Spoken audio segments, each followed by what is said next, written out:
रोजे करीब आ रहे हैं और हम फिर भी गुनाहों में डूबे हुए हैं। क्या हमें मौत याद नहीं? क्या हमें यकीन है कि अगला रमजान हमें नसीब होगा? जिंदगी का कोई भरोसा नहीं, सांसों की डोर कब टूट जाए कोई नहीं जानता।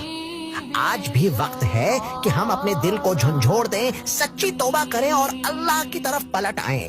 वही रब है जो बेहद मेहरबान और मुआफ करने वाला है।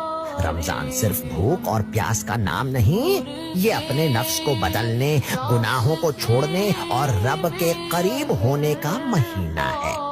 आओ इस बार रमजान को अपनी जिंदगी की हकीकी तब्दीली का आगाज बनाएं, इससे पहले कि वक्त हमारे हाथ से निकल जाए।